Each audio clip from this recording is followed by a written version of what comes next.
Good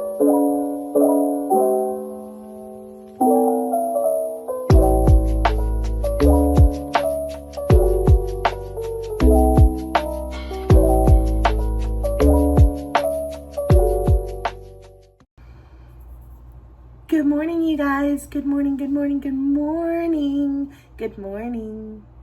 I have a problem, and it's not a bad problem to have. I think it's a pretty cool problem to have. Every single time I say I think I found my favorite book of the year, like the next book I read, or within the next 5, almost every single time, is an absolute banger and makes me second guess whether or not it's my favorite book. I did not put out that Blood Over Bright Haven video 2 or 3 days ago, and I read a banger of a book, one of my favorites of the year. At this point, I don't think it's going to overtake Blood Over Bright Haven as my favorite, but it's definitely my new favorite book by this author, and I already had a favorite book by this author. What book am I talking about? Well, I am talking about Taylor Jenkins Reid's Atmosphere. This book was way better than I was expecting it to be. Way better. So, this author also wrote The Seven Husbands of Evelyn Hugo. She also wrote Daisy Jones and the Six. She's written quite a few things. Carrie Soto is back. I've read all of these books by her. And at this point, I've been chasing that high of The Seven Husbands of Evelyn Hugo. Like, that was my favorite book by her. I liked some of her other stuff, but by far, The Seven Husbands of Evelyn Hugo is my favorite book by her. No longer. Because Atmosphere easily overtook that. Now, if you are more of like a old Hollywood history girl, Seven Husbands of Evelyn Hugo, especially if you're an older Hollywood girl, may still be your favorite.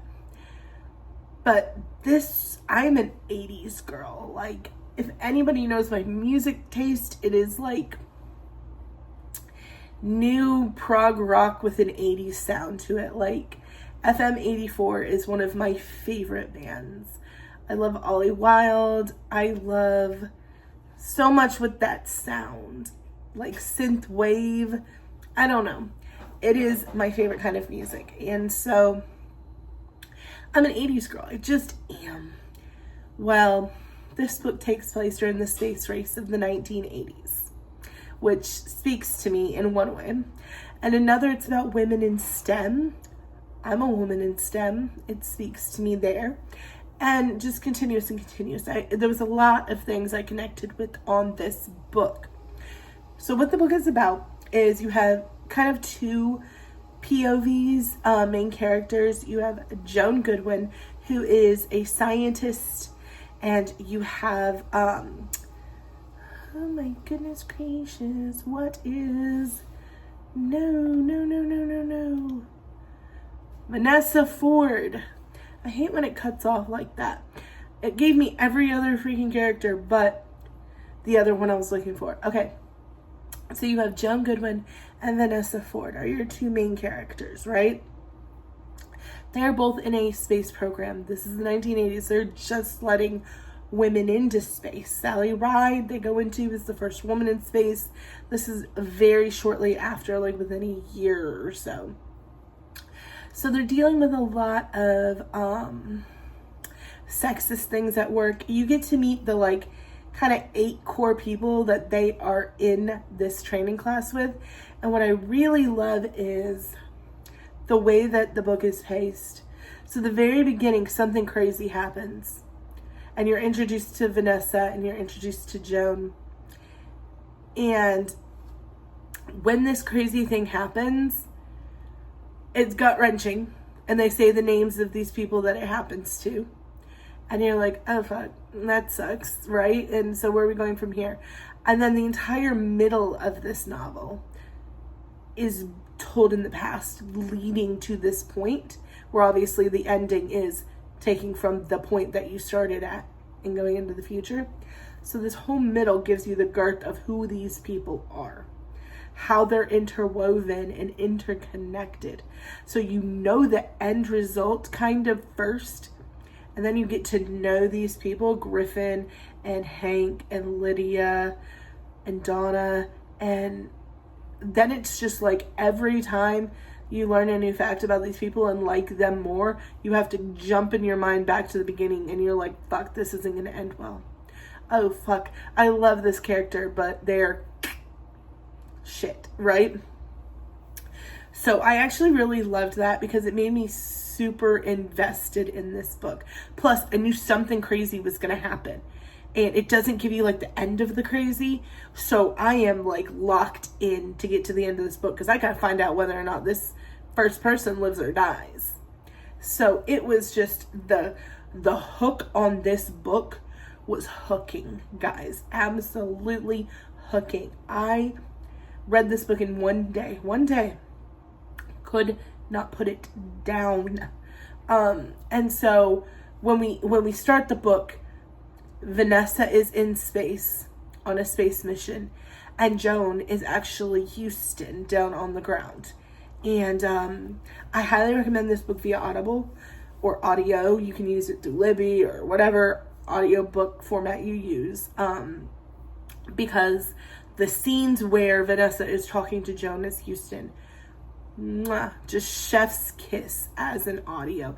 Yes, you can like read them in your head in their voices, but it's literal conversation happening over like crackling calm, and it just plays out so much better as an audiobook. So I highly recommend, and I don't do that very often because I love my book in hand. I highly recommend this one on audiobook. I would say it's my favorite audiobook of the year. There you go. That way Blood Over Brighthaven can still be my favorite book of the year, but my favorite audiobook of the year, this one right here, because it just plays into the audio format really, really, really freaking well. And so like I said, the beginning is fully like them conversating as shit hits the fan, and the majority of the rest of the crew dies on this ship. I'm not going to tell you who all's on the ship. That'd be too big of a spoiler. There's people on this ship, and most of them die. And now Vanessa has to figure out how to get home safely. And there's tension in this comms call between Vanessa and Joan. And the whole middle of the book explains to you their relationship and who they are to one another. As well as, like I said, you get to know all of these other astronauts, some of whom have passed away, some are still hanging on, that really give you like a feel for their character. And then, of course, the ending of the book is this final descent. Can Vanessa survive? And Joan is Houston on the comms trying to walk her through the process and what to do. It was so good. It's about so much more than that. It's about family. It's about lesbianism in the 80s. It's about women in STEM and some of the things that they come up against. It is so good. I just highly recommend this one. That's 2 like must reads in a row from me, you guys. 2 must reads in a row. So definitely check out Atmosphere by Taylor Jenkins Reid. It's so funny because I've been reading every Taylor Jenkins Reid book because I know what she's capable of. Like, I need that feeling from her again, like when I first finished The 7 Husbands. This gave it to me, plus more. I was sobbing the last 10 chapters of this book, probably the last 15, because there are other side stories going on. Easily the last 15. As a mother, there is a situation in this book that gutted me. I cannot recommend it enough. Please give Atmosphere a read. It is so good, so good. And let me know in the comments down below if you have read it or if you do read it, because I need to know if, I don't know, sometimes I feel crazy and alone, like I'm the only person who becomes obsessed with these books. So please comment down below and let me know if you've read it, if you loved it, if you hated it, if you thought it was overhyped, if you're sick of Taylor Jenkins Reid. Let me know because I want to discuss it. So yeah, thanks guys so much for coming to my video today. Trying to get back on some sort of schedule with posting. And I love you all so much. Have a great rest of your week. Bye.